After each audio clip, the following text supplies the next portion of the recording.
In today's video, I'm going to teach you how to use Excel with Airtable. We'll guide you through the process step by step so you can easily integrate your Excel data into Airtable.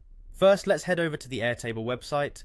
If you're not familiar, Airtable is a versatile platform that lets you organize your data efficiently, making it a powerful tool for both individuals and businesses. Once you're on the Airtable homepage, the next step is to sign in.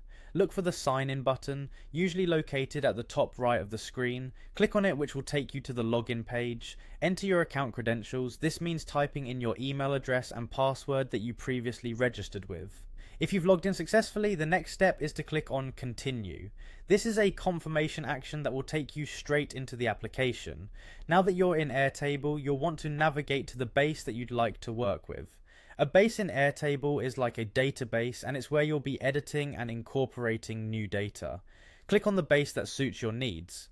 Once you've selected the base, look for a plus sign. This usually has a label like Add or Import Table. Clicking this icon will open options related to importing data into your Airtable base. Among these options, you'll see an option for Microsoft Excel. Click it because that's the format we'll be using today to import data. Next, you'll need to locate the file you want to use.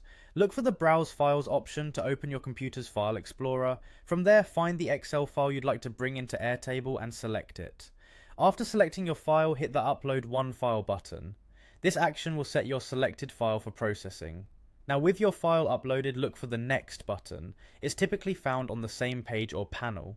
Clicking Next will allow Airtable to prepare the data before it's officially imported into your base. This is a step where you can also confirm and rearrange columns or rows if needed, depending on how your data is organized in Excel. Finally, when you're certain that everything is organized as you'd like it to be, select the Import option. Once you hit Import, the Excel data will be fully integrated into your selected Airtable base. You should see your Excel data populating the Airtable fields, ready for you to utilize and organize as per your needs. And that's pretty much it. You've successfully imported an Excel file into Airtable. This process allows you to efficiently manage large data sets with the flexibility and features that Airtable provides. Keep this method in mind whenever you need to sync your data across these powerful platforms. Thank you for watching, and happy organizing.